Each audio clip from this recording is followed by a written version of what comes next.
Competent authority principal secretary to home, ఆయన దగ్గరికి పోతే ఆయన ఏ నెంబర్లు పెట్టాలి అనేది చాలా క్లియర్గా చెప్తారు.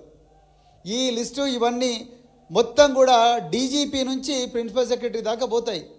మరి డీజీపీ ఇక్కడ నిందితుడు కాలేదు, చీఫ్ ఆఫ్ ఇంటెలిజెన్స్ నిందితుడు కాలేదు, రివ్యూ కమిటీలో దాని చైర్మన్ ఎవరైతే చైర్పర్సన్ ఉన్నాడో చీఫ్ సెక్రటరీ నిందితుడు కాలేదు, లా సెక్రటరీ నిందితుడు కాలేదు, జిఏడి సెక్రటరీ నిందితుడు కాలేదు, కేవలం ప్రభాకర్ రావును ఒక్కరినే పట్టుకొని మరి ఇది ఆయనను ఎట్లని చేసిన కేసీఆర్ గారి పేరు చెప్పమని మరి ఫోర్స్ చేస్తూ ఉన్నారు.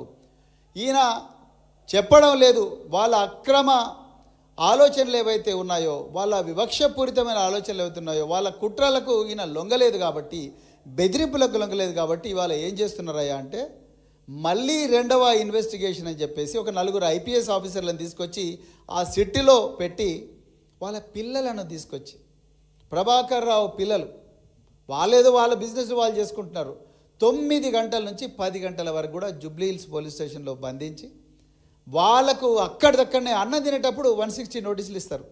ఇచ్చి ఇగో నువ్వు అర్జెంటుగా రావాలి అని చెప్పి, నువ్వు వస్తే రా లేకపోతే జైలుకు పోతావా అని చెప్పి బెదిరిస్తున్నారు.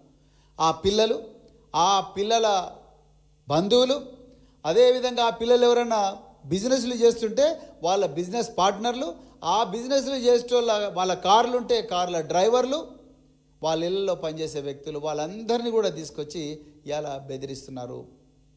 ఆ ప్రభాకర్ రావు గారి వియంకుడు ఎవరో ఉంటారు, ఆయనను కూడా చెన్నై నుంచి తీసుకొచ్చిండు పోలీసులు. ఆయన ఏం ఇంజనీరింగ్ చేసిన, ఆయన చిన్న హోటల్ బిజినెస్ చేసుకుంటాడు, ఆయనను కూడా తీసుకొచ్చి 9-10 గంటలు విచారించారు.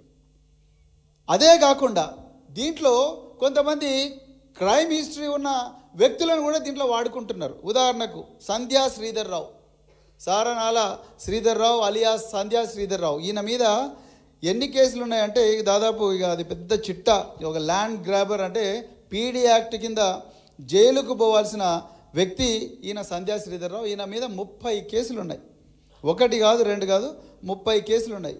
ఆ 30 కేసులు ఉన్న ఈ సంధ్యా శ్రీధర్ రావును పోలీసు వాళ్ళు ఇగో చూడండి, Sandhya Sridhar Rao has cases of sexual harassment of women, forgery, criminal conspiracy, cheating, blackmailing, criminal intimidation, illegal construction and many more grave offences. మొన్నటికి మొన్న గచ్చిబౌలిలో ఉండే సంధ్యా కన్వెన్షన్లో సాక్షాత్తు ఈయన పెట్టిన రేవంత్ రెడ్డి గారు పెట్టిన హైడ్రావాలే పోయి కూలగొట్టిండ్రు. ఈ సంధ్యా శ్రీధర్ రావును ఈరోజు ఈ ప్రభాకర్ రావు గారిని ఇబ్బంది పెట్టడానికి, ఇంకా మిగతా వాళ్ళందరినీ ఇబ్బంది పెట్టడానికి ఈయనను వాడుకుంటారు. ఈయన మీద దాదాపుగా 38 కేసులు ఉన్నాయి. 38 కేసులున్న వ్యక్తిని వాడుకొని ఆయనతోని సుప్రీంకోర్టు దాకా కూడా ఫైల్ చేయించిండు కేసులు ఆయనతోని. ఎవరికి వ్యతిరేకంగా? ప్రభాకర్ రావు గారికి వ్యతిరేకంగా, మిగతా వాళ్ళందరికీ వ్యతిరేకంగా. అంటే అసలు ఈ క్రిమినల్స్ను వాడుకునే సంస్కృతి పోలీస్ డిపార్ట్మెంట్లో ఎక్కడి నుంచి వచ్చింది? అది కూడా సాక్షాత్తు ఒక ముఖ్యమంత్రి గారిని ఇరికించడానికి, ఒక ఇద్దరు సీనియర్ మాజీ మంత్రులను ఇరికించడానికి, సిట్టింగ్ ఎమ్మెల్యేలు, తెలంగాణ కోసం 14 సంవత్సరాలు పోరాడిన వ్యక్తులు, వీళ్ళని ఇరికించడం కోసం మీరు క్రిమినల్స్ని వాడుకుంటారా? అది 40 కేసులున్న క్రిమినల్లు, ల్యాండ్ గ్రాబర్లను వాడుకొని వాళ్ళ ద్వారా నువ్వు ఎట్లా చెప్పు, లేకపోతే బిడ్డ నువ్వు అట్లా చేస్తున్నావు ఇట్లా చేస్తున్నావు అంటారు. మొన్న ఎమ్మెల్సీ నవీన్ కుమార్ గారిని పిలిచిన, ఆయన పాపం ఒక్క కేసు కూడా లేదు, ఆయన పని ఆయన చేసుకుంటున్నాడు. ఆయనను 70 సంవత్సరాలు ఉండే వాళ్ళ ఫాదర్ మీద కూడా నోటీస్ ఇచ్చిండ్రు. ఏందండి ఇక్కడ పోతుంది అసలు ఇన్వెస్టిగేషన్? ప్రభాకర్ రావు గారి అబ్బాయి నిశాంత్ అని ఉంటాడు, ఆ పిల్లగాని మీద కూడా నువ్వు వస్తావా రావా అని చెప్పి 9 గంటల ఇన్వెస్టిగేషన్. దాని తర్వాత మళ్ళీ వాళ్ళ ఫ్రెండ్స్ ఉంటే వాళ్ళని కూడా పిలిపించి వాళ్ళతో ఇంట్రాగేషను. తర్వాత రిటైర్డ్ ఆఫీసర్లు ఎవరైనా ఉంటే, రిటైర్డ్ ఐఏఎస్ ఆఫీసర్లు, రిటైర్డ్ ఐపీఎస్ ఆఫీసర్ అందరూ పిలిపించి మీరు స్టేట్మెంట్ ఇస్తారా అయ్యారా అని బెదిరింపులు. అదేవిధంగా ప్రభాకర్ రావుతో పనిచేసిన కానిస్టేబుల్స్, హోంగార్డ్స్ ఎవరైనా ఉంటే, వాళ్ళ డ్రైవర్స్ ఉంటే వాళ్ళని కూడా పిలిపించి బిడ్డ మీరు ఇస్తారా అయ్యారా స్టేట్మెంట్లో అని బెదిరింపులు. ఒకవేళ ట్యాపింగ్లో ఏవైనా అక్రమాలు జరిగి ఉంటే దాని మీద చట్టబద్ధంగా యాక్షన్ తీసుకోమని మేమే చెప్తున్నాం కదా, మేము ఎప్పుడైనా కాదన్నామా? Tapping is allowed by law, చట్ట ప్రకారం ట్యాపింగ్ చేయొచ్చు. భారత ప్రభుత్వం చేస్తుంది, రాష్ట్ర ప్రభుత్వాలు చేస్తాయి, చట్టమే చెప్తున్నది.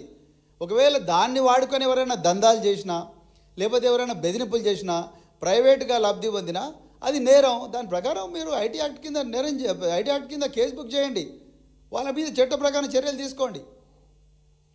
ఇప్పుడు దాని కింద నువ్వు ఆ విధంగా చేసినా కూడా 3 సంవత్సరాల కన్నా ఎక్కువగా శిక్షలు లేవు ఐటీ యాక్ట్ ప్రకారం. ఈ శిక్షలు లేవని తెలివిగా రేవంత్ రెడ్డి ప్రభుత్వం ఏం చేసిందా అంటే వీళ్ళను సైబర్ టెర్రరిస్టులుగా తీర్చిదిద్దింది.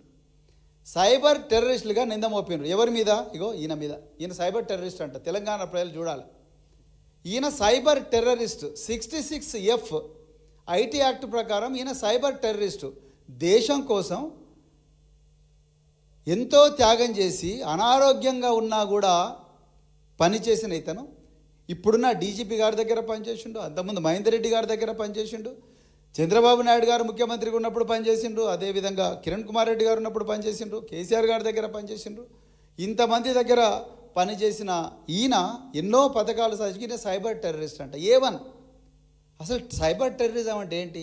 ఈ దేశంలో నెట్వర్క్, రైల్వే నెట్వర్క్ కావచ్చు, ఎయిర్లైన్స్ నెట్వర్క్ కావచ్చు, లేకపోతే గవర్నమెంట్ వెబ్సైట్స్ కావచ్చు, గవర్నమెంట్ డేటా సెంటర్స్ కావచ్చు, NIC డేటా సెంటర్స్ కావచ్చు, పవర్ గ్రిడ్స్ కావచ్చు, రోడ్ నెట్వర్క్స్ కావచ్చు, టాల్ గేట్స్ కావచ్చు, ఇంకేమైనా హాస్పిటల్ నెట్వర్క్స్ కావచ్చు, వీటన్నిటినీ హ్యాక్ చేస్తే అది సైబర్ టెర్రరిజం అవుతుంది. ఆ నెట్వర్క్స్ని డిస్ట్రాయ్ చేస్తే సైబర్ టెర్రరిజం అవుతుంది. డేటా సెంటర్లను డిస్ట్రాయ్ చేస్తే సైబర్ టెర్రరిజం అవుతుంది. బ్యాంకులను డిస్ట్రాయ్ చేస్తే సైబర్ టెర్రరిజం అవుతుంది. ఈయన దేశాన్ని రక్షించిండండి.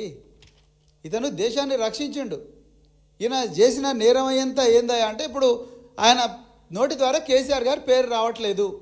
అందుకొరకు కేసీఆర్ గారి పేరు రావాలి, హరీష్ రావు గారి పేరు రావాలి, కేటీఆర్ గారి పేరు రావాలి, అర్జెంటుగా వాళ్ళని జైల్లో పెట్టాలి. అది రేవంత్ రెడ్డి గారు ప్రతీకార వంచతోని రగిలిపోతూ ఉన్నారు. అందుకొరకే 66F పెట్టిండు. ఎట్లయితే ఊర్లలో పోలీసు వాళ్ళు చిన్న తన్నుకుంటే 324